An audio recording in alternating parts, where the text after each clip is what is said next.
কোরআনে 7টা ফলের কথা উল্লেখ আছে। আঙ্গুর, খেজুর, কলা, আনার, তিন, জয়তুন, কুল বা বড়ই। আমি বলি এই 7টা ফল বিশেষ বরকতময়, এগুলো বেহেশতে আমাদের খাবার হবে। তাহলে আমাদের উচিত এই 7টা ফল একটু বেশি বেশি করে খাওয়া। একই দিনে একই সাথে সব গাছে সব ফল পেরে ফেলছে, ম্যাচিউর হলেও পারতেছে, ইম্যাচিউর হলেও পারতেছে, এবং তারপর সেগুলোকে একটা বস্তায় রেখে ঝুড়িতে রেখে তার মধ্যে এমন কিছু কেমিক্যাল দিচ্ছে, ওই কেমিক্যালের উত্তাপে এক রাতে সব সাদা আম লাল হয়ে যাচ্ছে। আল্লাহ তাআলা কিন্তু এমন সিস্টেম করেছেন গাছের সব ফল একসাথে পাকবে না। প্রবাদটা ছিল এইভাবেই, খালি পেটে জল, ভর পেট ফল। কিন্তু সম্ভবত এটা যখন কোনো বইয়ে বা কোনো কোথাও লেখা আকারে আসে, তখন যিনি বানান সংশোধন করেছেন তিনি মনে করছেন যে ভরপেট শব্দটা ভুল হচ্ছে, আকার হবে বলে উনি আকার ঢুকাই দিচ্ছেন, এবং এখন থেকে এই ভুলটাই চালু হয়ে গেছে। এখন সবাই বলে খালি পেটে জল, ভরা পেটে ফল। ভাই ভরা পেটে আবার ফল হবে কি করে? ভরা পেট তো পেট ভরেই আছে, আপনার জায়গা কই আপনি ফল খাবেন? কখন ফল খাবো বা কোন ফল অথবা পরিমাণ, এই বিষয়টা কিন্তু একবার সহজ হিসাব। মানুষ না বুঝে কিন্তু আমরা দেখলাম কাঁঠালের সময় প্রচুর খেয়ে ফেলে বা প্রতিযোগিতা করে খায়। পৃথিবীতে মানুষ ছাড়া কোনো প্রাণী মৃত খাবার খায় না, তারা সবাই জীবন্ত টাটকা খাবার খায়। যেই খাবারটি প্রাকৃতিক খাবারটি মানবদেহে যে অঙ্গের মতো দেখতে, সেই খাবারটি সেই অঙ্গের হেফাজতকারী। আসসালামু আলাইকুম সুপ্রিয় দর্শক শ্রোতা ভাই বোন, আশা করছি সকলে খুব ভালো আছেন। আর এই মুহূর্তে আপনাদের সামনে যাকে নিয়ে হাজির হয়েছি, তিনি হয়তো আসলে খুব ব্যস্ত থাকেন, তার মধ্যে আমার অনেক অনুনয় বিনয় শুনে একটু সময় দেন আমাকে। আজকে তার সাথে কথা বলবো, এমনকি যে বিষয়গুলো নিয়ে কথা বলবো সেগুলো আপনারা হয়তো শুনে শুনে বুঝতে পারবেন, অগ্রিম না বললাম। আর সেই মানুষটা হচ্ছেন আমাদের সবার প্রিয়, সকলে বলে বিক্রয় বন্ধু, আর আমি বলি কথার জাদুকর, বলার জাদুকর।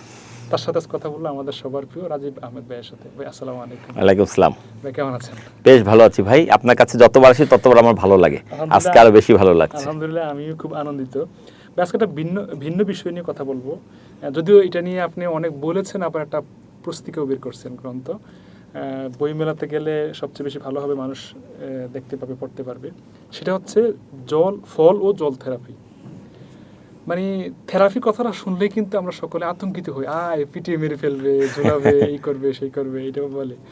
তো আবার সেই সাথে আবার আপনি যোগ করছেন যে ফল এবং জল, তার মানে কি জল এবং ফল খাইয়ে মানুষ থেরাপি দিবে বা পিটাবে, মারবে, এরকম প্রশ্ন থাকে। কিন্তু মূলত আসলে একটু জানতে চাই যে আসলে জল প্লাস ফল থেরাপি পুস্তিকাটার উদ্দেশ্য কি, আর এখানে কি আছে, মানুষ কতটা উপকৃত হবে? ধন্যবাদ আপনাকে চমৎকার একটি প্রশ্ন করার জন্য। আমি যেটা বলার চেষ্টা করছি সেটা হচ্ছে, আমরা যখন অসুস্থ হই তখন তো নানা রকম চিকিৎসা পদ্ধতি অবলম্বন করি। যেমন ধরেন, কেউ যদি ক্যান্সারে আক্রান্ত হয়, প্রচলিত চিকিৎসা ব্যবস্থা অনুযায়ী তাদেরকে কেমোথেরাপি দেওয়া হয়, আসলে এটা কেমিক্যাল থেরাপি। আবার কাউকে রেডিওথেরাপি দেওয়া হয়, এটা হচ্ছে রেডিয়েশন থেরাপি, ঠিক আছে? সো এরকম অনেক কিছু। কেউ তাকে মেসেজ থেরাপি, মানে টিপাটিপির মাধ্যমে রোগ ভালো করার চেষ্টা করা হয়। মানে থেরাপি শব্দটা মানে এটা একটা ট্রিটমেন্ট প্রক্রিয়া। থেরাপি শব্দটাকে যদি খুব সংক্ষেপে বোঝানোর চেষ্টা করি, তো আমি চিন্তা করে দেখলাম যে সৃষ্টির শুরুতে আদম আলাইহিস সালাম এবং মা হাওয়া যখন দুনিয়াতে এলেন, তখন কিন্তু প্রথমে তারা একসাথে আসেন নাই। তাদেরকে আল্লাহ তাআলা তো তার নির্দেশ অমান্য করার জন্যই দুনিয়াতে পাঠিয়েছিলেন। তারা গন্ধম ফল খাওয়ার কারণে তাদেরকে পৃথিবীর দুই প্রান্তে দুজনকে নিক্ষিপ্ত করেন, এবং তারা প্রায় 300 বছর বলা হয়ে থাকে যে তারা একাকী ঘুরে বেরিয়েছেন। তারপর তাদের প্রথমবারের মতো দেখা হয় আরাফাতের আশেপাশে, যেখানে এখন আমরা হজ করতে গেলে যাই, এবং পরবর্তীতে তারা মুজদালিফার প্রান্তরে একত্রে রাত্রি যাপন করেন দুনিয়াতে। সেই থেকে হজের একটা গুরুত্বপূর্ণ অনুষঙ্গ হয়ে গেছে মুজদালিফায় এক রাত কাটানো। ওকে, সো চিন্তা করে দেখেন, পৃথিবীতে এলেন আদম হাওয়া দুজনেই, কিন্তু দুজন দুই প্রান্তে একাকী ঘুরে বেড়াচ্ছেন। তাহলে তার তো খাওয়া লাগবে, দুনিয়ার নিয়মে তো তাকে খাবার খেয়ে বাঁচতে হবে। আল্লাহ তাআলা তার সৃষ্টির শুরুতে যত অলৌকিকত্ব দেখান না কেন, দুনিয়াতে কিন্তু কোনো অলৌকিকভাবে চলে না। দুনিয়া চলে দুনিয়ার নিয়মেই, স্বাভাবিক নিয়মেই। সে নবী হলেও যে নিয়মে দেহ চলবে, একজন সাধারণ মানুষ হলেও দেহ সেই নিয়মে চলবে। তাহলে ওনারা কী খেয়েছিলেন? এখন যেমন নদীতে মাছ আছে, সাগরে মাছ আছে, পুকুরেও মাছ আছে, জাল ফেললে মাছ পাওয়া যায়, বড়শি দিয়ে মাছ ধরা যায়, অনেক সময় ছোট গর্ত ডোবার মধ্যে হাত দিয়েও মাছ পাওয়া যায়। এরকম মাছ তো তখনও ছিল, কিন্তু এই মাছ ধরার মতো কোনো অস্ত্র কি তাদের কাছে ছিল? উত্তর হচ্ছে না। কমন সেন্স, এটা প্রমাণ করার কিছু নাই তাদের কাছে। কারণ বলা হচ্ছে মানুষ অনেক পরে ভোঁতা অস্ত্র তৈরি করতে শেখে। ভোঁতা অস্ত্র মানে পাথর ঘষে বা ভারী কিছুকে এমনভাবে ধারালো করে নেওয়া বা এমনভাবে করে নেওয়া যেন এটাতে আঘাত করে অন্য প্রাণীকে হত্যা করে খাদ্য হিসেবে ব্যবহার করা যায়। শুরুতে এটা সম্ভব ছিল না। তাছাড়া একজন মানুষ হলে যখন একাকী থাকবেন তখন আপনি কি করবেন? সবচেয়ে সহজ খাদ্য উপাদান খুঁজে বের করবেন। তার মানে সৃষ্টির শুরুতে আদম এবং হাওয়া দুনিয়াতে আসার পর তাদের খাদ্য হিসেবে তারা নিশ্চিত তারা ফল আর জলকেই হাতের নাগালে পেয়েছেন এবং গাছ পাকা ফল। কারণ ফল যখন পরিপুষ্ট হয় তখন গাছ থেকে তার বোটাটা বা গোড়াটা দুর্বল হয়ে ফলটা মাটিতে ঝরে পড়ে, রাইট? গাছে উঠে ফল পাড়া এটাও শিখতে তো মানুষের সময় লাগবে। আমার কথাগুলো কি বুঝতে পারছেন? তার মানে সৃষ্টির শুরুতে আদম এবং হাওয়া হাতের কাছে যে খাবারটা অ্যাভেলেবল পেয়েছেন সেটা হচ্ছে যে কোনো গাছের গাছ পাকা ফল যেটা মাটিতে পড়েছিল, এবং সেই ফল খেয়ে আর তৃষ্ণা মেটানোর জন্য জল খেয়ে, সেটা নদীর জল হতে পারে, সেটা পাহাড়ি ঝর্ণার জল হতে পারে, সেটা বৃষ্টির জল হতে পারে, খেয়ে তারা বছরের পর বছর অতিক্রম করেছেন। তারপরে যখন তাদের দুজনের দেখা হলো, তাদের মিলন হলো, তখন তাদের সন্তান জন্মদান প্রক্রিয়া শুরু হলো। বলা হয়ে থাকে প্রথম দিকে জোড়ায় জোড়ায় সন্তান তারা জন্ম দিতেন, অনেক পরে এসে একটি একটি করে বাচ্চা হওয়া শুরু হলো, এবং প্রথম দিকে যে জোড়া একসাথে আসতো, একটা ছেলে একটা মেয়ে, তারাই হতো একটা দম্পতি। পরবর্তীতে আল্লাহ পাক নিয়ম করলেন যে না, এক দফার ছেলের সাথে পরের দফার মেয়ে বা পরের দফার ছেলের সাথে আগের দফার মেয়ে, তাদের মধ্যে ক্রস হতে হবে। এভাবেই পৃথিবীতে এখন 800 কোটি আদম সন্তান ছড়িয়ে পড়েছে। কিন্তু সৃষ্টির ওই শুরুর সময়টাতে তখন কিন্তু আদম এবং হাওয়া শুধুমাত্র ফল আর জল খেয়ে বেঁচেছিলেন। এটা বোঝার জন্য কোনো গবেষণার দরকার হয় না, জাস্ট কমন সেন্স অ্যাপ্লাই করলেই বোঝা যায়। কারণ মাছ মাংস যদি অস্ত্র ছাড়া ধরতেও পারে, সেটাকে তো আগুনে পুড়াইতে হবে। আগুনে পোড়ানোর জন্য তো আগুন আবিষ্কার করতে হবে বা আগুনে ব্যবহার করতে হবে। আগুনের জ্ঞান আল্লাহ পাক আদম আলাইহিস সালামকে দিয়েছেন, কারণ তিনি বলছেন যে আমি আদমকে সকল জ্ঞানের অধিকারী করেছি, মানে সকল জ্ঞানের ধারণা দিয়েছি। কিন্তু ধারণা পাওয়া এক জিনিস আর সেটা প্রয়োগ করা আরেক জিনিস। এখন যেমন আমরা দেশলাই ঠুকলে আগুন জ্বলে বা বিভিন্ন সময় বিভিন্ন শুটার দেশলাই ব্যবহার করি, তখন তার এটা ছিল না। তার মানে পাথর ঘষে আগুন জ্বালাইতে হতো, তাও জ্বলবে কিনা নিশ্চয়তা নাই, সন্দেহ ছিল। এমন বাস্তবতায় মানুষ চাইলেও মাছ মাংস খাদ্য হিসাবে ব্যবহার করতে পারে নাই। মানুষ সেটাই খাবার হিসেবে ব্যবহার করেছে সৃষ্টির শুরুতে, যেটা রেডিমেড পাওয়া গেছে। আর সেটা রেডিমেড খাবার দুনিয়াতে একটাই আছে, এখনও আছে, সেটা হচ্ছে বিভিন্ন গাছের পাকা ফল। এবং আমি যেটা বলতে চাচ্ছি, সৃষ্টির শুরুতে শুধু নয়, আদম হাওয়ার যখন তাদের মধ্যে মিলন হলো, তাদের সন্তান জন্মদান শুরু হলো, তখনও তারা জল আর ফল খেয়ে বেঁচেছিলেন। এখন যেমন কোনো মা গর্ভবতী হলে আমরা চিকিৎসকের কাছে যাই, আর চিকিৎসকরা তাকে নানা রকম মাল্টিভিটামিন এইটা সেটা অনেক কিছু দেন যেন তার পুষ্টির ঘাটতি না হয়। সৃষ্টির শুরুতে কি সেই সুযোগ ছিল? হ্যাঁ, তাহলে আদম এবং হাওয়া কি করছেন? শুধু ফল খেয়েছেন। ফল খেয়েই তারা সকল রকম পুষ্টির ঘাটতি মিটিয়েছেন। মানুষ দুনিয়াতে গবেষণা করে যত রকম খাদ্য উপাদান আবিষ্কার করতে পারছে, প্রকৃতপক্ষে এর চাইতে মানবদেহে আরও অনেক বেশি পরিমাণ খাদ্য উপাদানের প্রয়োজন, ভেরিয়েন্ট, যার অনেক কিছু এখন আবিষ্কারই হয়নি। তাই বলে কিন্তু সৃষ্টিকর্তা সেগুলো মানুষকে দেওয়া থেকে বিরত থাকেননি, সেগুলো মানুষ ভোগ করছে। সুতরাং এই আলোচনা থেকে একটা জিনিস নিশ্চিত, যে ফলের মধ্যেই সকল পুষ্টি বা মানবদেহকে সুস্থ রাখার জন্য, বাঁচিয়ে রাখার জন্য, মানবদেহকে পরবর্তী সন্তান জন্মদানের জন্য উপযুক্ত করার জন্য যা কিছু দরকার, যে শক্তি দরকার, এনার্জি দরকার, সামর্থ্য দরকার, সব কিছু ফলের মধ্যে আছে। শুধু আমাদেরকে কিছু বিধি মেনে ফল খেতে হবে। যেমন 1 নম্বর বিধি হচ্ছে, যে মৌসুমে যত রকম ফল হয় সবগুলো টাচ করতে হবে। কারণ আল্লাহ পাক পবিত্র কোরআনে বলছেন, আমি কোনো কিছু অহেতুক সৃষ্টি করি নাই। অতএব আপনি যে ফল উনি সৃষ্টি করেছেন সেটাই খেতে হবে, কম অথবা বেশি। যত বেশি ফল আপনি টাচ করবেন, তত বেশি রকম খাদ্য উপাদান আপনার ভিতরে ঢুকবে, তত আপনি শরীর সুস্থ এবং রোগমুক্ত থাকবে। ঠিক আছে? দ্বিতীয় যে ফর্মুলা, সেটা হচ্ছে আল্লাহ পাক প্রত্যেকটা ফলকে কোনো না কোনো মানবদেহের আকৃতির মতো করে সাদৃশ্যপূর্ণ করে তুলেছেন। যেই খাবারটি, প্রাকৃতিক খাবারটি মানবদেহে যে অঙ্গের মতো দেখতে, সেই খাবারটি সেই অঙ্গের হেফাজতকারী। সুবহানাল্লাহ। সুতরাং আমরা যদি শরীরে যে অঙ্গের সমস্যা, সেই অঙ্গের মতো দেখতে খাবার প্রকৃতি থেকে সংগ্রহ করে খাই, আল্লাহ চাইলে সেটার উসিলায় আমাদের রোগটা আস্তে আস্তে কমতে শুরু করবে বা নিরাময় হয়ে যাবে। শেষ যে প্রাকৃতিক নিদর্শন, সেটা হচ্ছে রঙের একটা সাদৃশ্য। পৃথিবীর প্রত্যেকটা খাবার মানবদেহের কোনো না কোনো অঙ্গের রঙের সাথে মিলে যায়। উদাহরণস্বরূপ বলা যেতে পারে আমাদের ফুসফুসের রং হালকা গোলাপি, ঠিক দেখবেন এই কাছাকাছি আঙ্গুর ফল। আমাদের পিত্তথলির রং সবুজ, এর কাছাকাছি সবুজ পাতা এবং সবুজ সবজির অভাব নাই। আমাদের রক্তের রং লাল, এর কাছাকাছি লাল রঙের অনেক ফল এবং সবজি আমাদের সমাজে রয়েছে। আরেকটা কথা বলা দরকার, যেগুলোকে আমরা সবজি বলছি এগুলো কিন্তু ওই গাছের ফল, এগুলো কিন্তু সবজি হিসাবে আমরা বলছি, ঠিক আছে, আমরা রান্না করে খাচ্ছি, তরকারি বলছি, কিন্তু এগুলো কিন্তু ফল। শশা গাছের ফল কি? শশাই তো।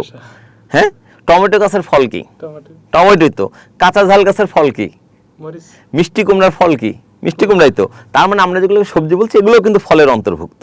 শুধুমাত্র আমরা যে এখন শুধু গাছ পাকা ফল বলতে শুধু আম, জাম, লিচু, কাঁঠালকে বুঝি সেটা না, কিন্তু গাছ থেকে উদ্ভিজ্জ যতটা মানে তার সর্বশেষ রূপ সেটাই হচ্ছে ফল। এই সকল ফল যদি সবগুলো সিজনের ফল সিজনে খাওয়া যায়, সবগুলো ফল টাচ করা যায়, পরিমাণ ঠিক রাখা যায়, খাদ্যের কালার মেলানো যায় এবং অঙ্গের সাথে মিল রেখে খাওয়া যায়, তাহলে মানবদেহে পরিপূর্ণ সুস্থ এবং নিরাপদ জীবনযাপন করতে পারবেন, যেমনটি আদম এবং হাওয়া সৃষ্টির শুরুতে করে দেখিয়ে গেছেন। এই হলো আমার কনসেপ্ট। এখন প্রশ্ন হচ্ছে, তখন তাদের রোগবালাই হয়নি। তারা যেমন আদম আলাইহিস সালাম পৃথিবীতে 1000 বছর বেঁচে ছিলেন এই ফল আর জল খেয়ে। অলমোস্ট রান্না করা খাবার যদি খেয়েও থাকেন, শেষের দিকে খেয়েছেন, পরিমাণে কম খেয়েছেন, কারণ সুযোগই ছিল না ভাই। এটা তর্ক করে তো লাভ নাই, ঠিক আছে। এখন আমরা যে মানে নাগরিক সুযোগ সুবিধা ভোগ করছি বিজ্ঞানের অভূতপূর্ব আবিষ্কারের কারণে, এই সময় বসে ওই সময়টা ভাবা এত সহজ না। ভাবতে হলে আপনাকে সব কিছু দুনিয়া ছেড়ে, নগদ জীবন ছেড়ে, কোনো কিছু ছাড়া ওই জঙ্গলের মধ্যে গিয়ে 7 দিন থেকে আসতে হবে।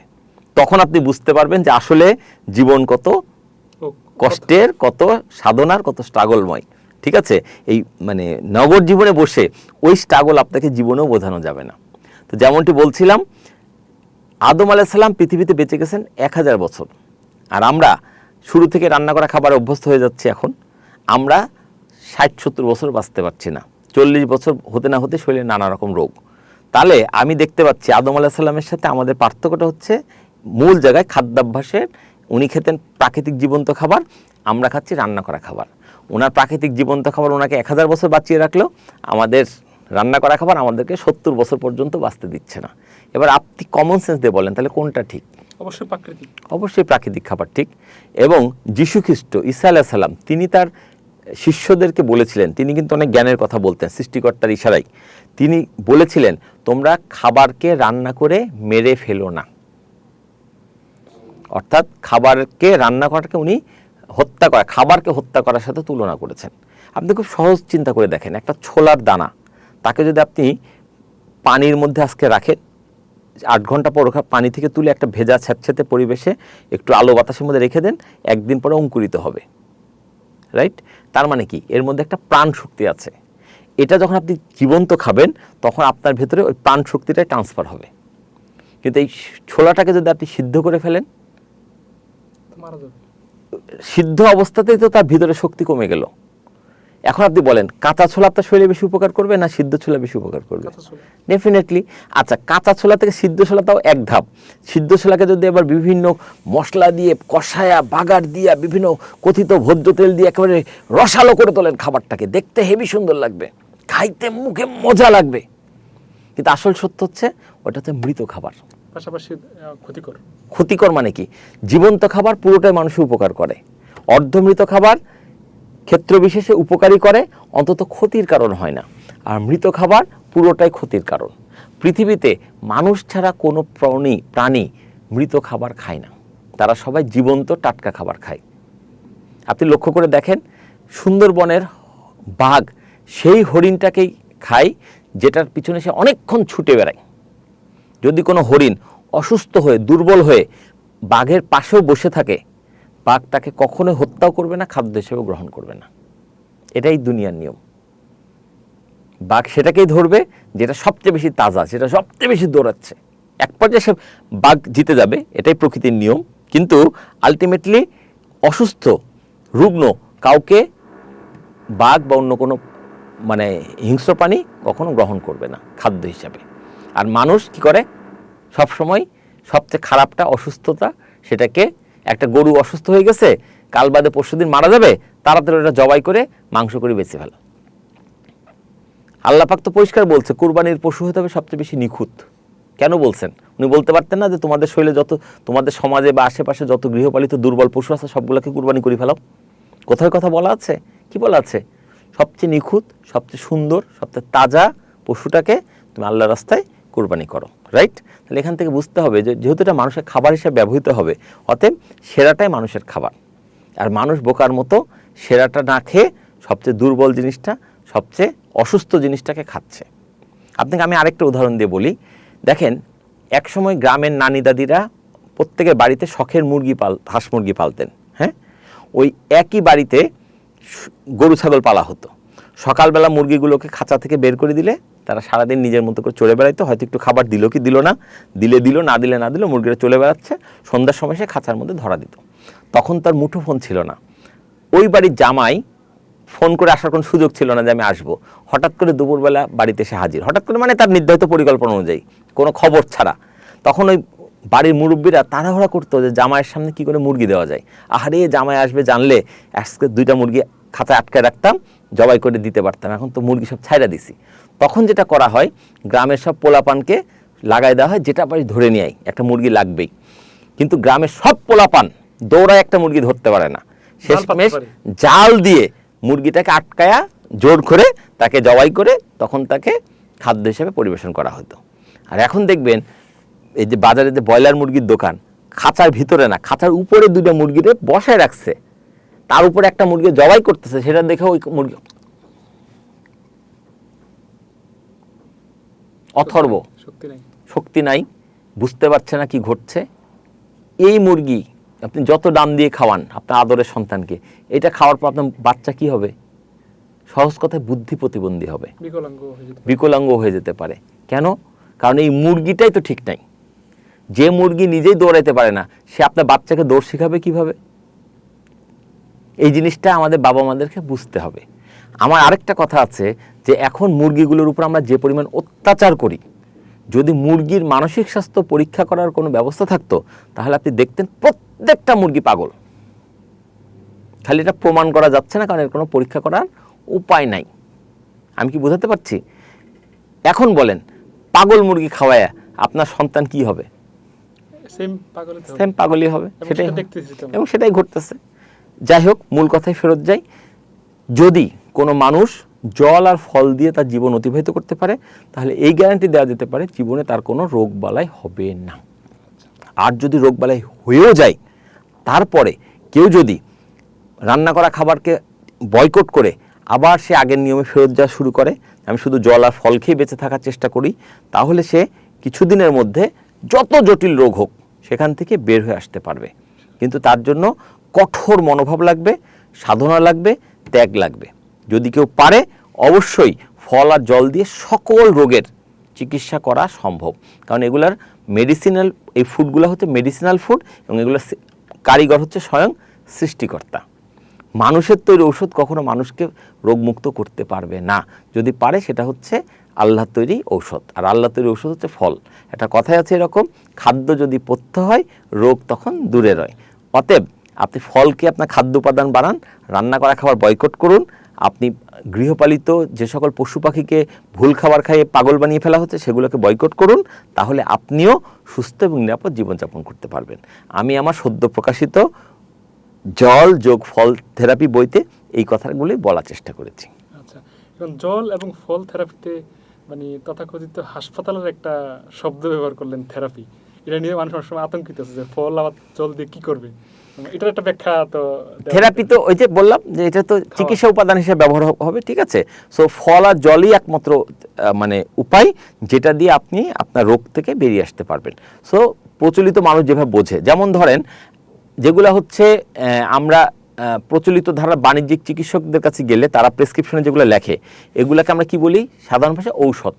কিন্তু আসলে কিন্তু এগুলো ঔষধ নয়, এগুলো হচ্ছে ড্রাগস, অনুমোদিত ড্রাগ, কেমিক্যালে তৈরি সিনথেটিক ড্রাগ, এবং এর প্রত্যেকটা পার্শ্ব প্রতিক্রিয়া আছে।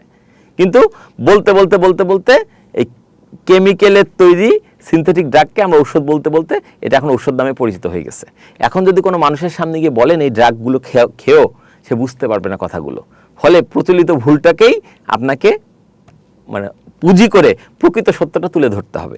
যেমন আমি একটা বই লিখেছি, আমার আরেকটা বই, সেটা হচ্ছে ওষুধ ছাড়াই রোগ নিরাময়। আসলে আমি বলতে চাচ্ছি ওষুধ বলতে এখন প্রচলিত বাজারে যে ওষুধরূপী ড্রাগস, এগুলো ড্রাগস মুক্ত, ড্রাগস ছাড়াই রোগ নিরাময়। তার যদি বলি ড্রাগস ছাড়া রোগ নিরাময়, মানুষ বুঝবে না, কারণ মানুষ ড্রাগসকে ওষুধ বলে জানতে অভ্যস্ত। এই জন্য আমি জেনে বুঝে আমার বইয়ের নাম রাখতে বাধ্য হয়েছি ওষুধ ছাড়াই রোগ নিরাময়। কিন্তু বইয়ের কনসেপ্ট হচ্ছে মানুষের তৈরি সিনথেটিক ড্রাগস ছাড়াই রোগ নিরাময়। ওষুধ তো লাগবেই, আর সেই ওষুধটা হচ্ছে আল্লাহর তৈরি ওষুধ। ফল নিয়ে অনেক প্রশ্ন আছে, তারপরে যেটা আসলে মানে অনেকে জানতে চায় না, কিন্তু এটাই আসলে জানা উচিত যে আমরা কখন ফল খাবো বা কোন ফল অথবা পরিমাণ, এই বিষয়টা কিন্তু একবার সহজ হিসাব। মানুষ না বুঝে কিন্তু আমরা দেখলাম যে কাঁঠালের সময় প্রচুর খেয়ে ফেলে বা প্রতিযোগিতা করে খায়। ধন্যবাদ আপনাকে, আপনার প্রশ্নের উত্তর আমি দিচ্ছি। প্রথম কথা হচ্ছে একটা প্রবাদ আছে, খালি পেটে জল ভরপেট ফল। ভরপেট, নট ভরা পেটে ফল।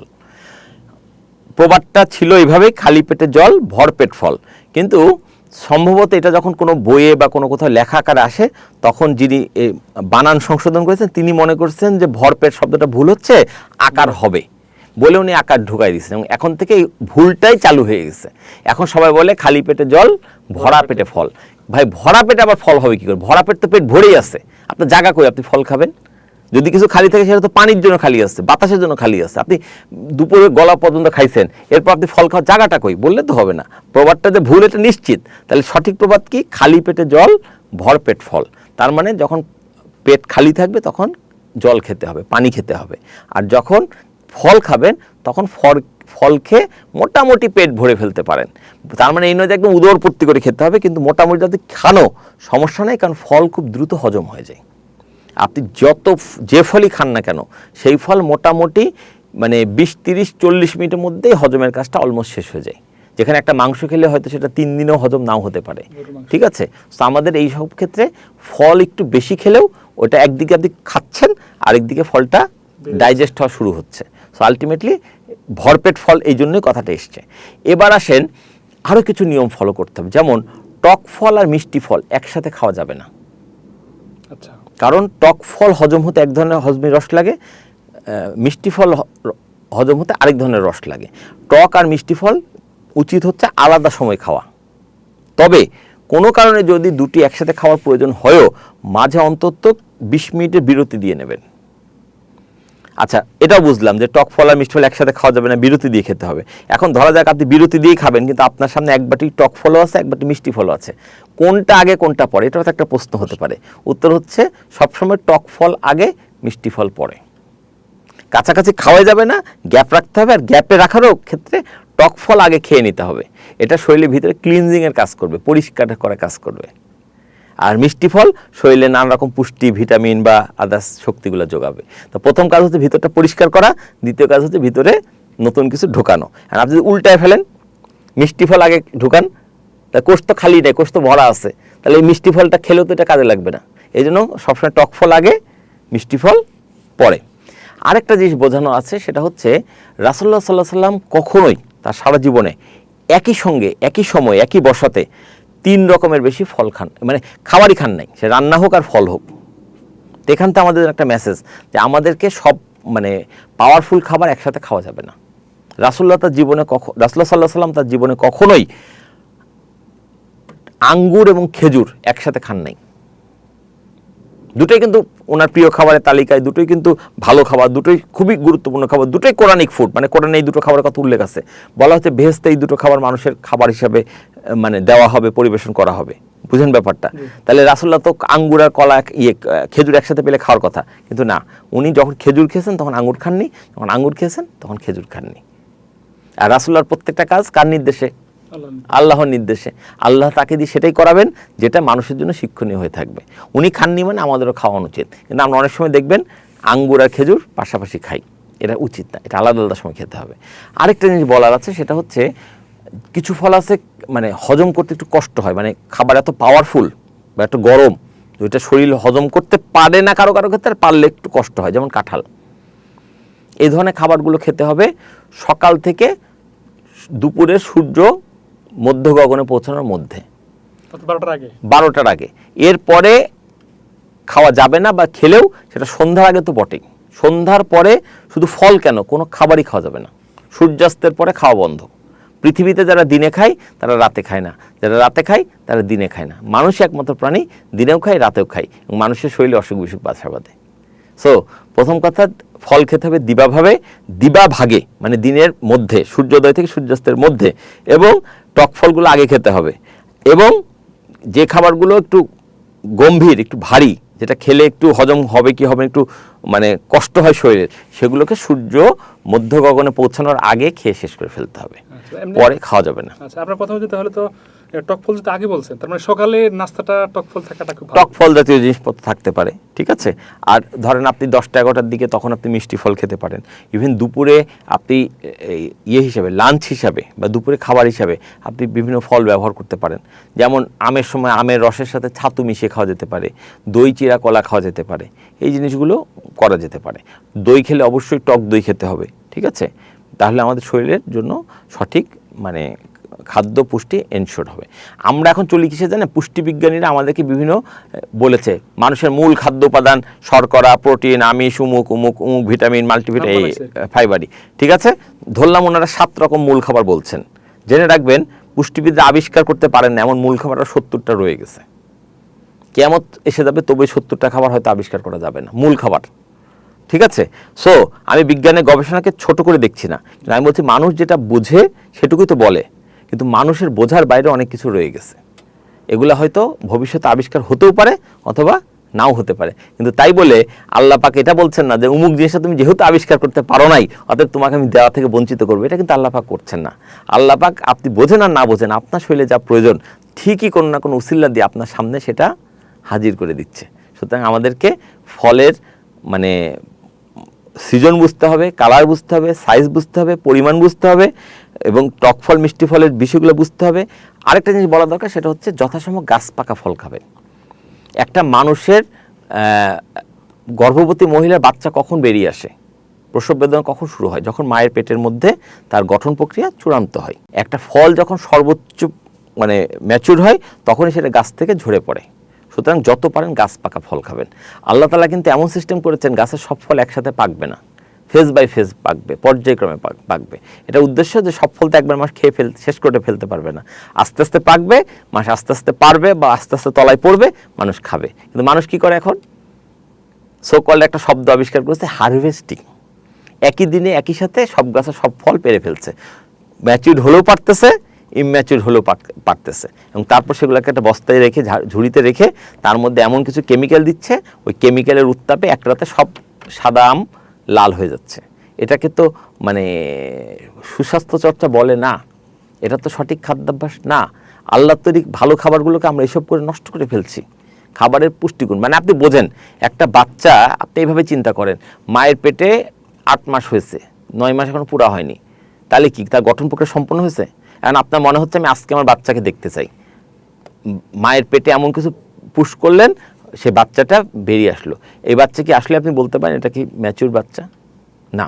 অথবা আপনার মেয়ের বয়স এত কম যে এখনও তার বয়ঃসন্ধিকাল পর্যন্ত পৌঁছায় নাই, আপনি চাচ্ছেন যে আমি মেয়েকে এমন হরমোন প্রয়োগ করব, কাল বাদে পরশুদিন তার মানে যথানিয়মে মেয়েদের যে প্রক্রিয়াগুলো মাসিক প্রক্রিয়া সেটা শুরু হবে, তারপর তাকে তারপর দিন বিয়ে দিয়ে দেব। এটা কি করতে পারবেন? এটা কি করা সম্ভব? এটা কোনো হ্যাঁ, তাহলে ফলের ক্ষেত্রে, তাহলে ফলের সাথে যে করছে সেটা কি আল্লাহর সাথে যুদ্ধ হচ্ছে না? তাহলে সেই কাজ করে আপনি যদি বলেন যে না আমি তো মানে ফলের উপরে করছি, মানুষের উপর তো করছি, এটা বললে তো যাবে না ভাই।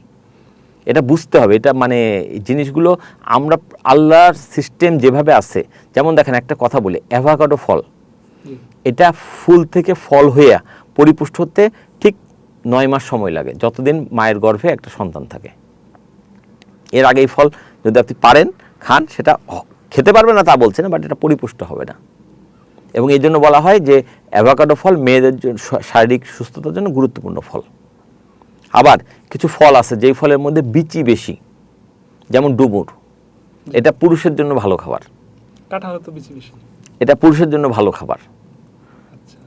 কাঁঠাল প্রসঙ্গে একটা কথা বলে দেই, যদি কোনো কারণে কাঁঠাল কেউ হজম করতে না পারেন তাহলে আমি বলবো তবু কাঁঠাল খাবেন, খাওয়ার পরে একটা কাঁঠালের বিচি চিবিয়ে খেয়ে ফেলবেন। জাম খাওয়ার পরে একটা জামের বিচি কাঁচা চিবিয়ে খেয়ে ফেলবেন।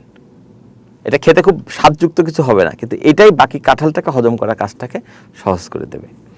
আচ্ছা, তার মানে ফল নিয়ে যদি আমরা গবেষণা করি এবং ফলের উপরে নিজের জীবনটাকে সাজাই, তাহলে আপনি ফল নিয়ে সারা জীবন কাটাতে পারবেন, রোগমুক্ত সুস্থ নিরোগ জীবনযাপন পাবেন। জল যোগ ফল বিয়োগ মল সমান সমান সুস্থ দেহ।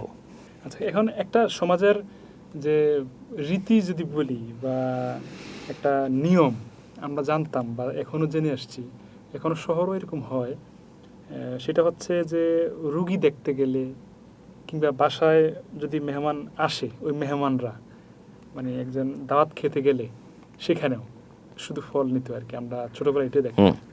অর্থাৎ মানে রুগী হইলে একটু ফল পাওয়া যায়, আর এক বাড়িতে দাওয়াত দিলে যে আসবেন মেহমান তিনি একটু ফল নিয়ে আসবেন।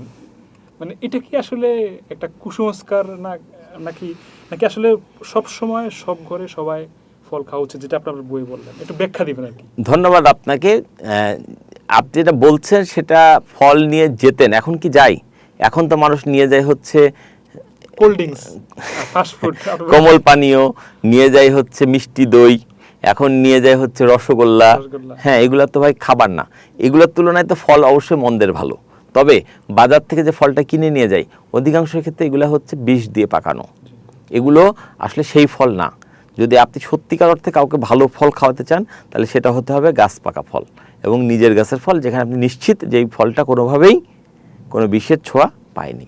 সেরকম ফল যদি আপনি জোগাড় করতে পারেন, তাহলে সেই ফল খেলে রোগী সুস্থ হবে এবং অন্য মানুষরাও সুস্থতার পথ ফেরত পাবে। আচ্ছা, তো মানে যেটা বললাম, এখন এই মেসেজটা কিভাবে দেওয়া যায় যে মানে শুধু রুগী হবে সেই ফল খাবে আর অন্যরা খাবে না, রুগীর সাথে যারা থাকবে তারা খাবে না? আসল সত্য হচ্ছে রুগীর জন্য ফল নিয়ে গেলে রুগী সেটা খায় না। ওগুলো রুগীর সাথে যে আত্মীয় স্বজন থাকে তারাই খেয়ে শেষ করে। রুগী বলে তো তোরা ঠিক আছে, ঠিক আছে, ঠিক আছে, কিন্তু আসলে এগুলো খাওয়া দরকার। যেমন ধরেন কোরআনে 7টা ফলের কথা উল্লেখ আছে: আঙ্গুর, খেজুর, কলা, আনার, তিন, জয়তুন, কুল বা বড়ই। আমি বলি এই 7টা ফল বিশেষ বরকতময়, এগুলো বেহেশতে আমাদের খাবার হবে। তাহলে আমাদের উচিত এই 7টা ফল একটু বেশি বেশি করে খাওয়া বা রেগুলার খাওয়া। ঠিক আছে, তাহলে আপনি মানে যখন যেটা পাওয়া যায়, যখন পাওয়া যায় না তখন তার খেতে পারবেন না, তাহলে আপনার শরীরে কোনো রোগবালাই হবে না। আনার বা ডালিম অত্যন্ত ভালো একটা খাবার। আমাদের শরীরে রক্ত সংক্রান্ত যে কোনো সমস্যায় যদি কেউ নিয়মিত আনার খেতে পারে, তার রক্ত সবতে দূষণ চলে যাবে। কিন্তু আমরা কি সেগুলো করতে পারছি? যে কোনো রুগীকে আমাদের খাওয়ানো উচিত হচ্ছে আনার, কিন্তু আমরা তো সেটা খাওয়াচ্ছি না।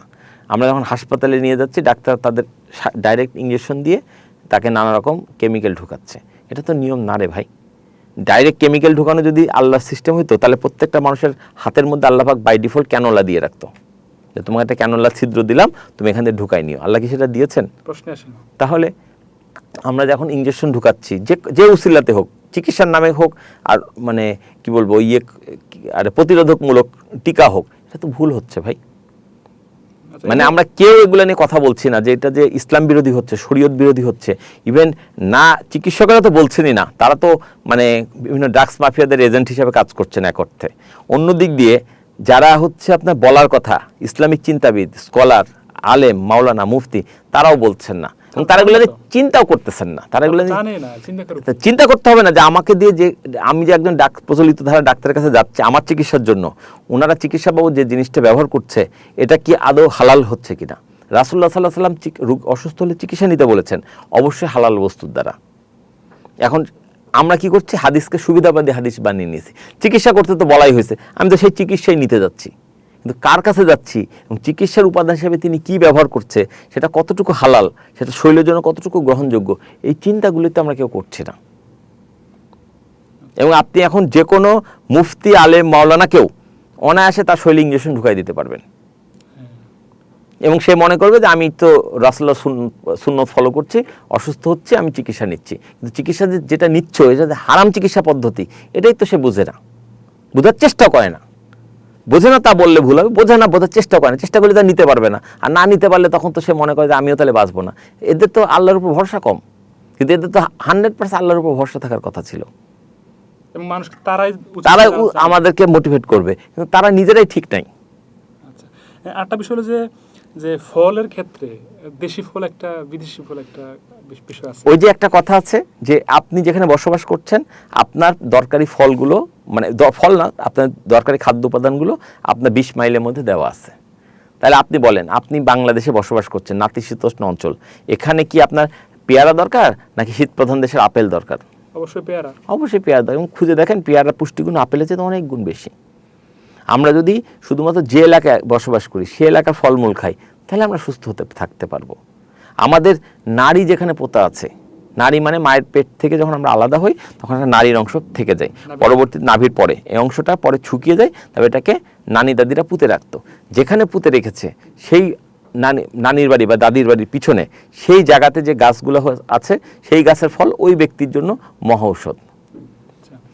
আর ফলের ক্ষেত্রে একটা যেটা বলেন, ডালিমের কথা বলছেন, আঙুরের কথা বলছেন, সেখানে আমরা দেখলাম অনেকে এবার দেখি পোস্ট করে যে দুটো ফল খেলে পরে একদিন পর বা পরে পায়খানা একটু সমস্যা হয়, কষার বিষয়টা। ইম্পসিবল, হতেই পারে না। কিভাবে হবে? আপনার দেহটা তৈরি করেছে ফল খাওয়ার জন্য, এটা কেমনে হবে? যদি কারো হয় তার ক্ষেত্রে এটা হচ্ছে সে বিষযুক্ত ফল খেয়েছে, যে ফলটা কেমিক্যাল দিয়েছিল। আল্লাহর তৈরি খাবার আল্লাহর দেহে ভুল হবে আপনি বলেন? এটা কিভাবে সম্ভব? এই ফোনটা যিনি বানিয়েছেন, আর এই ফোনের এখানে যে 3C পয়েন্ট, এখানে 3C পয়েন্ট ছাড়া অন্য কোনো ইয়ে ঢুকবে? তাহলে 3C ঢুকাতে হবে। আর 3C যখন ঢুকাবেন, ঢুকে বলবেন চার্জ হচ্ছে না, এটা হবে? হতে পারে যদি ওখানে অন্য জায়গায় তার কাটা থাকে। একইভাবে ফল খেয়ে কখনো পেট কষ্টকাঠিন্য হবে নাকি? ফল তো আপোষে বেরিয়ে যাবে। মাংস খেয়ে হতে পারে। যারা বলতেছে তারা যে ফল খেয়েছে হতে পারে, যদি মানে আমার কথা সে ঠিক বলতেছে না, আর যদি সে ঠিক বলেও তাহলে দেখবেন ওইটা হচ্ছে মানে জোরপূর্বক পাকানো ফল। যেই কলাটা এখনো ম্যাচিউর হয়নি তাকে এমনভাবে কার্বাইড দিয়েছে ওইটা হলুদ হয়ে গলগলা পাকা হয়ে গেছে। ও তো মনে করছে আমি পাকা ফলই খাচ্ছি, কিন্তু খাচ্ছে তো আসলে এটা হচ্ছে ইমম্যাচিউরড কলা। এটার প্রবলেম হতেই পারে। বিষক্রিয়া বেশি। শোনেন, 100 গ্রাম বিষ একসাথে খেলে আপনি মারা যাবেন। 100 গ্রাম বিষ যদি একসাথে খান আপনি মারা যাবেন। কিন্তু 100 গ্রাম বিষই আমি আপনাকে প্রতিদিন 1 গ্রাম করে খাওয়াবো, আপনি মরবেন? কারণ 100 গ্রামই তো খাওয়াবো। তাহলে আচ্ছা ঠিক আছে, একদিন মরবো না, 100 দিন পরে কি মরবেন? তাও তো মরবেন না, কারণ প্রতিদিন একটু একটু করে বিষ ঢুকাচ্ছেন আর শরীর একটু একটু করে ওটাকে ঠেকানোর চেষ্টা করতেছে। আর 100 গ্রাম একসাথে ঢুকালে কি হবে? শরীর পেরে উঠবে না, শরীর হাল ছেড়ে দেবে, আপনি মারা যাবেন বা আমি মারা যাবো। এই তো ব্যাপারটা, রাইট? তা আমরা এখন যেটা হচ্ছে সেটা হচ্ছে একবার 100 গ্রাম খাচ্ছি না, প্রতিদিন 1 গ্রাম করে বিষ খাচ্ছি। তো শরীর তো বিগড়ে যাবেই। শরীরে মহাশয় যাহা সয় তাহাই সয়, কিন্তু একটা লেভেল আছে তো ভাই। আপনি যখন সীমা ছাড়িয়ে যাবেন, সীমা লঙ্ঘনকারীকে কেউ পছন্দ করে? তাহলে যখন আপনি ভুল খাবার খেতেই থাকবেন তখন তো হবে না। পৃথিবীর আদিমতম পাপ কি? আদিমতম পাপ হচ্ছে অন্যের খাবার খাওয়া আর কি। মানে নিজে সরাসরি খাদ্য উৎপাদন প্রক্রিয়া যুক্ত না হয়ে অর্থ ক্ষমতার জোরে অন্যের খাবারে ভাগ বসানো। এবং এইটাই হচ্ছে পৃথিবীর আদিমতম পাপ, যে পাপের অংশীদার আমিও আপনিও। কারণ আমরা তো আমাদের খাবার উৎপাদন করে খাচ্ছি না। আমরা মনে করছি আমরা সোকল্ড কর্পোরেট ফিগার, আমাদের অনেক অর্থবিত্ত ক্ষমতা, এগুলো প্রয়োগ করে কৃষকের ঘাম ঝরানো ফসল আমরা অল্প টাকায় কিনে নিচ্ছি। আমি এটা বিরোধিতা করছি না, দুনিয়া সবাই সব কাজ করবে না, কিন্তু আমরা এই কাজ করতে গিয়ে আমরা কৃষকের কষ্টের মর্যাদা দিচ্ছি না বা বুঝতেই পারছি না। একটা ধানের শীষের মধ্যে 70টা ধান বেরোতে কত পরিশ্রম লাগে একটা কৃষকের। একটু এদিক সেদিক হলে, একটু পানি কম হলে, একটু রোদ বেশি হলে, একটু খরা হলে, একটু বজ্রপাত হলে সব শেষ। অনেক সাধনার পরে হয়। কিন্তু আজকালকার ছেলেমেয়েরা জানে যে ভাতটা, অনেকে বলতেই পারবে না যে ভাত কোথায় থাকে। ভাত যে ধান থেকে হয় এটাই বলতে পারবেন অধিকাংশ নগর কেন্দ্রিক শিশুরা।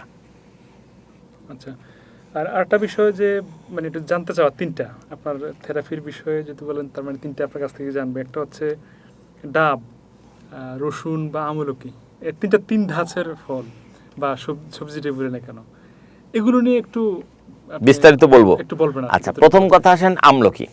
স্বাদের বিচারে মহান সৃষ্টিকর্তা 6 স্বাদের খাবার বানিয়েছেন। পৃথিবীতে যত খাবার আছে প্রাকৃতিক জীবন্ত খাবার, সেগুলোর 6টা স্বাদের কোনো একটা স্বাদ হবে। টক, ঝাল, মিষ্টি, নোনতা, তিতা, কষা।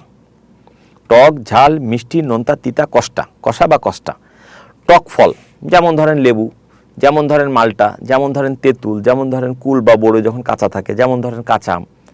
মিষ্টি পাকা আম, পাকা বিভিন্ন ফল, খেজুর, পাকা ফল, এগুলো হচ্ছে মিষ্টি। আচ্ছা, একটা কথা এখানে বলা দরকার, যেই ফলটা কাঁচা থাকতে যত টক, পাকলে তত মিষ্টি হবে। কাঁচা অবস্থায় যত টক, ঠিক সেম ফলটাই পাকলে তত মিষ্টি হবে। এটা আল্লাহ পাকের একটা সিস্টেম। যাই হোক, যেটা বলছিলাম, টক, ঝাল খাবার আমরা খাই, কাঁচা ঝাল খাই, শুকনো ঝাল খাই, খাওয়া পড়ছে। টক, ঝাল, মিষ্টি, নোনতা, লবণাক্ত, এটা আমরা প্রাকৃতিক লবণ থেকে, আমরা খনিজ লবণ থেকে পাই। তিতা, কিছু ফল আছে তিতা, করলা, সেগুলা, হ্যাঁ করলা তো সবজি, কিন্তু এটা আবার মানে করলার গাছের ফল, তো এটা তিতা, এটা আমরা খাই না বা কম খাই। কিন্তু বলেন তো ভাই, শরীরে বাকি সবগুলো আপনি ঠিকমতো ফলো করলেন, তিতাটা খাইলেন না, এই একটা প্রধান অঙ্গকে যদি বাদ দিয়ে দেন, তাহলে কি বাকিগুলো শক্তি পাবে? আপনি হাতটা মুষ্টিবদ্ধ করেন তো ভাই, করেন। এবার যে কোনো একটা আঙ্গুল খুলে দেন, আপনি ফিল করছেন যে এই অবস্থায় রাখলে যে শক্তিটা ছিল, এটা হলে অসম্পূর্ণ শক্তি। আচ্ছা, 5 আঙ্গুলে যদি হাতের মুষ্টিটা হয়, তাহলে প্রত্যেকটা আঙ্গুল যদি 20% কন্ট্রিবিউশন করে, আপনি যদি এটা খুলে দেন, তাহলে তো শক্তি 80% থাকার কথা এখনো, কিন্তু আপনি দেখবেন 40% শক্তিও নাই, মনে হয় সব শক্তি সব নিয়ে নিছে, কিন্তু এ তো 5 ভাগের 1 ভাগ। একইভাবে খাবারে যখন আপনি কেউ টক, ঝাল, মিষ্টি, নোনতা খাচ্ছেন, কিন্তু তিতা আর কষ্টা খাচ্ছেন না, ব্যবহার করছেন, তখন ওই এরকম হয়। অর্থাৎ আমার শক্তিটা লেস করছি 20%, কিন্তু আসলে কম্বাইন শক্তি 60% চলে যাচ্ছে। এই কারণে তিতা এবং কষ্টা খাবার খেতেই হবে। এতগুলো কথা বললাম, এবার একটা মজার তথ্য দেই। পৃথিবীতে আল্লাহ পাক জানেন যে মানুষ ভুল করতে পারে, এই জন্য আল্লাহ পাক কিছু সহজ সমাধান রেখেছেন। আমলকি হচ্ছে সেই একটা খাবার, যেই খাবারটি একের ভেতরে 6 স্বাদের সমন্বয়। অর্থাৎ একটা ফল খেলে আপনি একই সাথে টক, ঝাল, মিষ্টি, নোনতা, তিতা, কষ্টার ফ্লেভার পাবেন, সেটা হচ্ছে আমলকি। এবং মজার ব্যাপার হচ্ছে রসুনও এরকম 6 স্বাদের সমন্বয়। এখন প্রশ্ন করতে পারেন, আমলকি দেখতে একরকম, রসুন দেখতে একরকম, আসলে ফরমেশন চেঞ্জ হয়েছে। একটা উদাহরণ দিয়ে বলি, 1 গ্লাস পানির মধ্যে লেবুর রস মিশালে যেটা হয়, আর 1 গ্লাস লেবুর রসের মধ্যে বা আধা লেবুর রসের মধ্যে পানি মেশালে দুটো তো লেবু পানি, রাইট, সাধারণ চোখে। কিন্তু আসল সত্য হচ্ছে লেবুর মধ্যে পানি মেশানো আর পানির মধ্যে লেবু মেশানো এক জিনিস না। সঠিক কোনটা? সঠিক হচ্ছে পানির মধ্যে লেবু মেশানো। আচ্ছা, আগে পানি তারপরে জি। আপনি যদি কেমিস্ট্রি পড়ে থাকেন, স্কুল কলেজ সায়েন্সের ছাত্র হয়ে থাকেন, তাহলে আমাদের কেমিস্ট্রি টিচাররা শেখাতো যে কখনো অ্যাসিডের মধ্যে পানি ঢালবা না, পানির পাত্রের মধ্যে একটু একটু করে অ্যাসিড মিশাবা। তো লেবুর রস অ্যাসিড, পানি, এখন আপনি বলেন কোনটা মিশবে? পানির মধ্যে লেবুর রস মিশবে। কিন্তু অনেকে দেখবেন আগে গ্লাসের মধ্যে লেবুর রসটা চিপে নিয়ে পরে পরিমাণ মতো পানি মেশায়। এটার কারণে ওই লেবু পানি মধুর যে কার্যকারিতা, সেটা অনেকাংশে কমে যায়। এখানে একটা অভিজ্ঞতা বলি, মানে আপনার কথা শোনার পরে যখন আমি যে পানির উপরে লেবু দিতাম, লক্ষ্য করতে দেখতাম যে এই লেবুটা আছে না, অটোমেটিকলি একেবারে একদম মিশে যায়। এটা লেবু হচ্ছে ওয়াটার সলিবল, মানে পানিতে খুব সহজে মেশে। আমাদের প্রত্যেক বেলায় যে আমরা পানি খাই, উচিত পানির মধ্যে একটু লেবুর রস মিশিয়ে নেওয়া। যতবার পানি খাবেন ততবার লেবুর রস মিশিয়ে নেন। এখানে আবার একটা তথ্য পাই আর কি, আমরা মানে মিশ্র তথ্য। একজন বলেন না, বলেন। হচ্ছে যে কেউ বলে গরম পানি, কেউ বলে কুসুম গরম পানি। না, হালকা কুসুম গরম পানি, হালকা কুসুম গরম পানি। আঙুল সয় তার চেয়ে তো একটু কম হতে পারে, কিন্তু সেটা কখনোই ঠান্ডা পানি হতে পারবে না। হয় নর্মাল পানি অথবা হালকা কুসুম গরম পানি। আবার ফুটন্ত পানি বা অতিরিক্ত গরম হলে ওই লেবুর রসের কার্যকারিতা নষ্ট হয়ে যাবে। হালকা কুসুম গরম পানি কেন? মানে যে কোনো ওয়েদারে মানব দেহ তো একটা জীবন্ত মেশিন, এই মেশিনটা সবসময় হিট থাকে।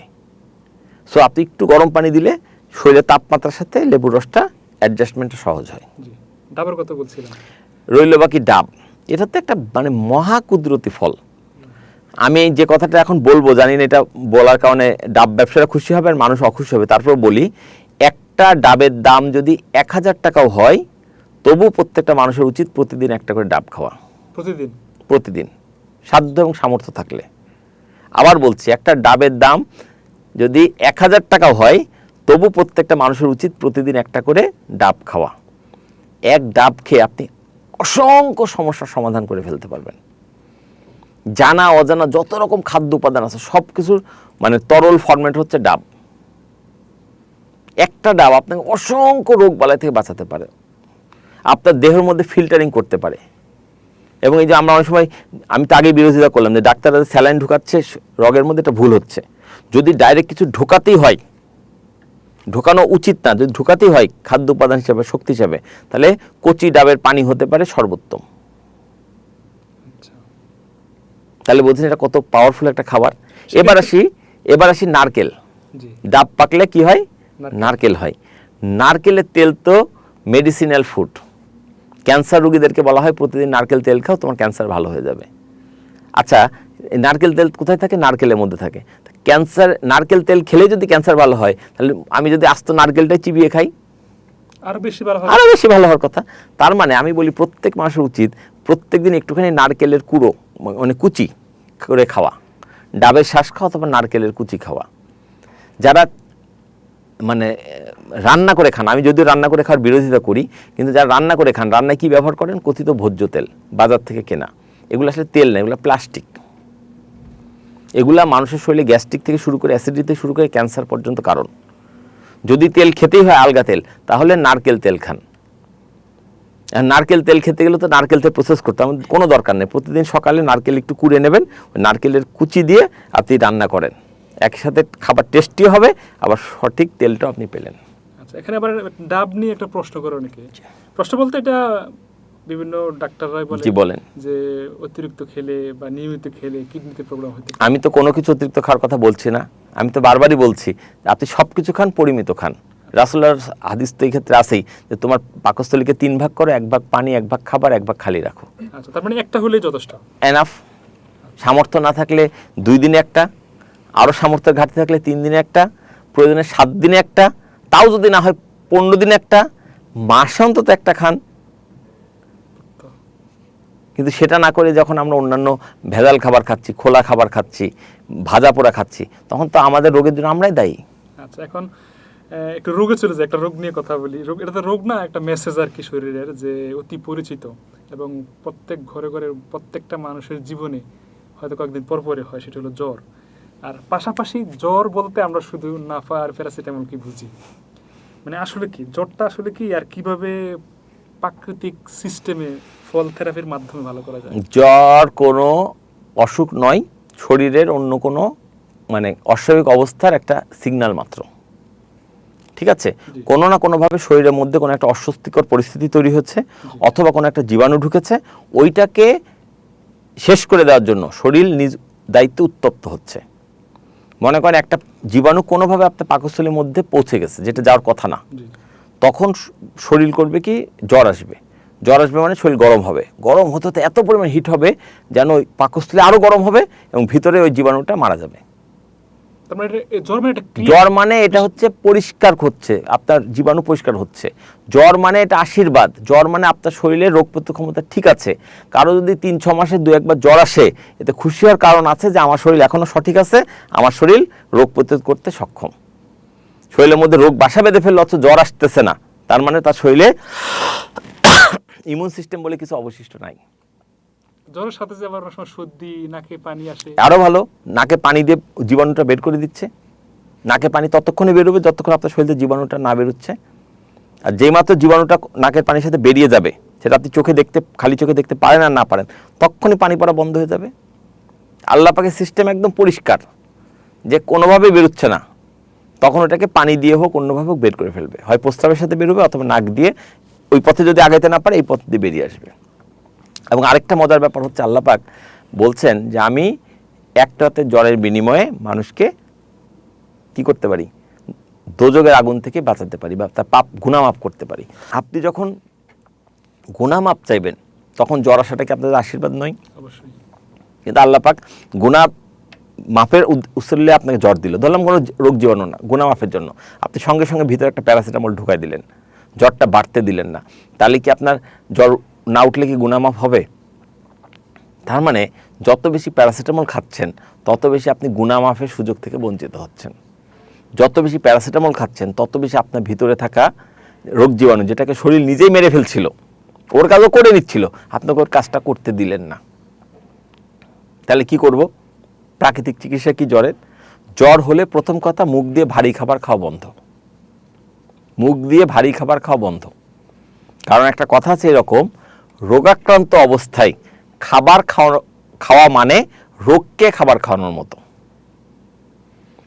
রোগাক্রান্ত অবস্থায় খাবার খাওয়া মানে রোগকে খাবার খাওয়ানো, দেহকে না।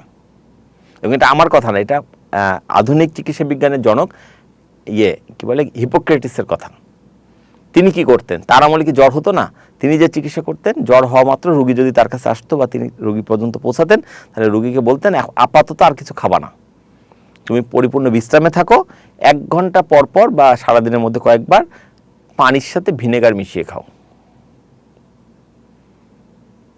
ভালো ব্যাকটেরিয়া তৈরি করে। ভালো ব্যাকটেরিয়া তৈরি হবে, আর তোমার শরীরে এমনি বিশ্রামে থাকলে রোগ ভালো হয়ে যাবে। তা আমি বলি জ্বরের চিকিৎসা খুব সিম্পল। জ্বর মানে আপনি যখন টের পাচ্ছেন জ্বর আসছে, মুখ দিয়ে ওই বেলা থেকে খাওয়া বন্ধ, কিন্তু বসে থাকলেও হবে না। 1 ঘন্টা পর পর 1 কাপ হালকা কুসুম গরম পানির সাথে একটু লেবুর রস মিশিয়ে নেবেন, নিয়ে লেবু পানি হলো, আর হাতের তালুতে একটু মধু নেবেন। হাতের তালুতে মধু নিয়ে কিছুক্ষণ অপেক্ষা করবেন, তারপর মধুটা চেটে চেটে খাবেন, সাথে লেবু পানি খাবেন। কি লাভ হবে, এটা কি কাজ করবে বুঝাই বলছি। লেবু পানি কি করবে, ভিতরটাকে ক্লিন করবে। ওই যে আপনার গা গরম হচ্ছে কেন, কোনো এক জীবাণুকে হত্যা করার জন্য বা মেরে ফেলার জন্য বা ধ্বংস করার জন্য, তা লেবু পানিটা দিলে ওই লেবু পানিটা গিয়ে ওই জীবাণুটাকে ধ্বংস করে ফেলবে। আর মধুটা দিচ্ছি কেন, যেহেতু আল্লাহ পাক বলছেন মধুর মধ্যে রয়েছে সকল ব্যাধির প্রতিকার। আপনার শরীরে কেন জ্বর এসছে আপনি জানেন না, বরং আপনি আল্লাহর উপর বিশ্বাস থেকে মধু খাচ্ছেন আর আল্লাহর কাছে দোয়া করছেন, আল্লাহ আমি মধু খেলাম, এর বিনিময়ে তুমি আমার রোগ ভালো করে দাও। তখন আল্লাহ পাক ওই জীবাণুটাকে দ্রুত মানে ধ্বংস করার ব্যবস্থা করবেন এবং আপনার জ্বরটাকে আবার কমিয়ে স্বাভাবিক করে দেবেন। এই জন্য লেবু পানি মধু খেতে হবে। মধুটা হাতে নিয়ে খেতে হবে কেন, কারণ এটাই খাওয়া সুন্নত।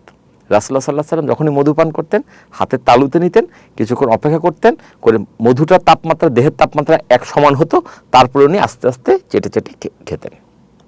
আর লেবু পানি মধু খাবেন না, শেষ হয়নি, এর সাথে আরেকটা কাজ করতে হবে, সেটা হচ্ছে হালকা কুসুম গরম পানির মধ্যে এই পায়া গোড়ালি পর্যন্ত চুবিয়ে রাখতে হবে। জ্বর হওয়া অবস্থায় বলবেন এমনি গরম গা, তারপর তো আরো গরম হয়ে যাবে গা। ইয়েস, আমি সেটাই চাচ্ছি। মানে শরীরে গরম হচ্ছে কোনো একটা কিছুকে জীবাণুকে হত্যা করার জন্য, আপনি যখনই পাতাটা গরম পানিতে চুবাই রাখবেন, সহনীয় মাত্রা গরম পানিতে, তখন ওই তাপটা আরো বাড়বে, ফলে তাড়াতাড়ি জীবাণুটা মারা যাবে। আর জীবাণু মারা যাওয়া মাত্রই শরীর আবার স্বাভাবিক হয়ে যাবে, ঘাম দিয়ে আবার স্বাভাবিক। যেমন কিনা ওই যে দেখেন না, বললাম না নাকের পানি পড়ছে ক্রমাগত, ঠেকাতেই পাচ্ছেন না, টানছেন, কিন্তু এক পর্যায়ে হঠাৎ করে চলে গেল, ওমা কই গেল। এই চলে যায় কখন জানেন, যখন ওই নাকে পানি পড়তে পড়তে পড়তে পড়তে যেটা শেষ হয়ে যায়, মানে জীবাণুগুলো বেরিয়ে গেছে, তখন আপনার তখন আপনি জোর করে আরো পানি বের করতে হবে। এতক্ষণ টানছিলেন, ঠেকাচ্ছিলেন, আর এখন আপনি চাচ্ছেন আরো পানি বেরোবে না, কারণ ও যে প্রয়োজনে বেরোচ্ছিল সেটা শেষ হয়ে গেছে। মানে শরীরের একটা নিজস্ব সিস্টেম রে ভাই, আমরা এই সিস্টেমটা বোঝারও চেষ্টা করি না, এই সিস্টেমকে সাপোর্টও করি না, উল্টো এই সিস্টেমটাকে নানাভাবে বাধাগ্রস্ত করি। আপনি যে একটু আগে বললেন প্যারাসিটামল, এটা হচ্ছে বাধাগ্রস্ত করা একটা উপায়। আমি এই সংক্রান্ত আরেকটা তথ্য দিই, জ্বর আসলে মুখে রুচি চলে যায় কেন? ওই যে মানে শরীর বলছে এখন আমার খাবার লাগবে না, তুমি দিও না, আমি জ্বরটার মাধ্যমে কাজ করে নেব। কিন্তু আমরা মনে করি যে জ্বর এসছে এখন বেশি করে খাওয়াও, না খেলে শক্তি পাবে কি করে? না না না না না না না, ইভেন আপনি ছোট বাচ্চা, নবজাতক বাচ্চা, তার যদি জ্বর আসে আপনি তাকে খাওয়াতেই পারবেন না, যদি আর মুখের মধ্যে ফাঁক করে জোর করে ঢুকাই দেন, উত্তর কিছু করার নাই, কিন্তু আলটিমেটলি খাবেন। এবং শুধু মানুষ না, পৃথিবীর কোনো পশু পাখি অসুস্থ হলে খাবার খায় না যতক্ষণ না সে সুস্থতা ফিরে পাচ্ছে। এই প্রবণতাটা মানুষেরও আছে, কিন্তু জোর করে দেওয়া হয়, জানে না তো, এবং বলতে না ডাক্তার বলছে এটা খেতেই হবে। খাওয়ানোটা তো চিকিৎসা না, বরং না খেয়ে রাখাটাই চিকিৎসা। জ্বরাক্রান্ত শরীরে আরো সহজে বোঝাই, বাংলাদেশের সেনাবাহিনী সারা বছর কি করে, প্রশিক্ষণ গ্রহণ করে। কেন? নিজেদেরকে দক্ষ রাখা, তৈরি রাখা, যদি কখনো বহিঃশত্রু আক্রমণ ঘটে তখন তারা দেশের হয়ে লড়বে, এই তো কাজ। হ্যাঁ, আচ্ছা, এখন যুদ্ধ শুরু হয়ে গেছে কোনো কারণে, আমাদের উপরে কেউ হামলা করেছে, তখনও কি সেনাবাহিনী বলবে যে আমাদের প্রশিক্ষণ এখনো বাকি রয়ে গেছে? কমান্ড পেয়ে বেরিয়ে যাবে এবং যুদ্ধ করে তারা দেশকে রক্ষা করবে, রাইট? তার মানে সারা বছর সে রুটিন ওয়ার্ক ছিল প্রশিক্ষণ নেওয়া, কিন্তু যেই মাত্র যুদ্ধ শুরু হলো তখন প্রশিক্ষণ নেওয়ার জন্য আর 1 সেকেন্ডও ব্যয় করা যাবে না। প্রশিক্ষণ যদি ইনকমপ্লিট থাকে ওই অবস্থাতেই তাকে যুদ্ধে পাঠাতে হবে। আমার কথা কি যুক্তি আছে কিনা? হ্যাঁ, যদি আপনি বলেন যে না অর্ধেক সৈন্য যাবে যুদ্ধ করতে, আর অর্ধেক প্রশিক্ষণ যেভাবে নিচ্ছিল নেবে, তাহলে কি হলো? পূর্ণ শক্তি দেশের পক্ষে কাজে লাগানো সম্ভব হলো না। দেশের পক্ষে কাজে লাগাতে হলে সবকিছু বন্ধ রেখে আগে শত্রু মোকাবেলা করতে হবে, সব বন্ধ থাকবে, প্রচলিত সকল দৈনন্দিন অ্যাক্টিভিটি। আমার কথা কি বুঝতে পারলাম? এখন এটা বলার উদ্দেশ্য হচ্ছে মানব দেহে সবচেয়ে কঠিন কাজ কি জানেন? দেহের কাজ কি? সবচেয়ে কঠিন কাজ হচ্ছে আপনি মুখ দিয়ে যা ঢুকাচ্ছেন, আমি ঢুকাচ্ছি, এটাকে হজম করা শরীরের জন্য কঠিন। মানে শরীরের কাজের এনার্জির 60% বা 70% বা 80% ব্যয় হয় শুধু খাবারটাকে হজম করার জন্য, আর বাকি সব কাজে অল্প শক্তি লাগে। তার মানে খাবারটা শরীরের সব ক্রিয়াকে বাধাগ্রস্ত করে অনেক সময়। এই তো আপনি বুঝে গেছেন, আমি এটাই বলার জন্য এত কথা বলছি। জ্বর অবস্থায় যদি আপনি খাবার খান তাহলে কি হবে? জ্বর অবস্থায় খাবার খাওয়া মানে হচ্ছে যুদ্ধ বেঁধে যাওয়ার পরেও প্রশিক্ষণ নেওয়াতে সময় ব্যয় করা। আমার যুক্তিটা বুঝতে পারছেন কিনা? যুদ্ধ বেঁধে গেলে যেমন প্রশিক্ষণ থাকলেও বাতিল করে যুদ্ধে যেতে হবে, জ্বর এসে গেলে খাওয়া বাতিল করে শরীরকে রেস্ট দিতে হবে যেন শরীর তার পুরো শক্তি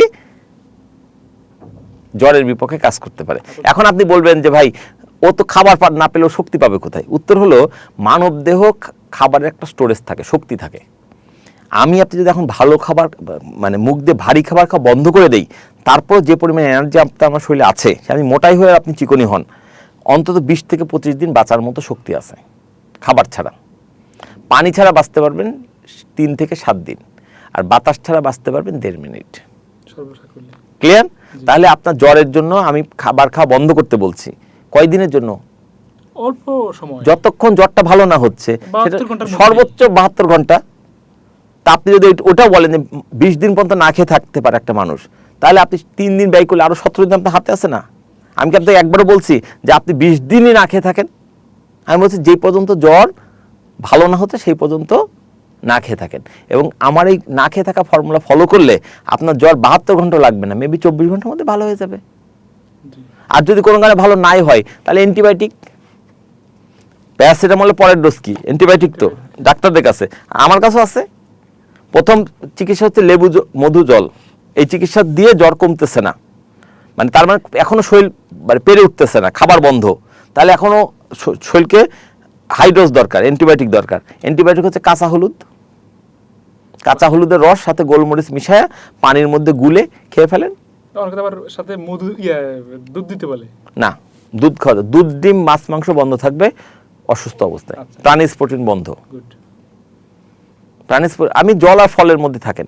আচ্ছা, গোলমরিচ, হলুদ আর পানি, জি সবই ফল। গোলমরিচ কি তার গাছের ফল না? অবশ্যই ফল। লেবু কি তার গাছের ফল না?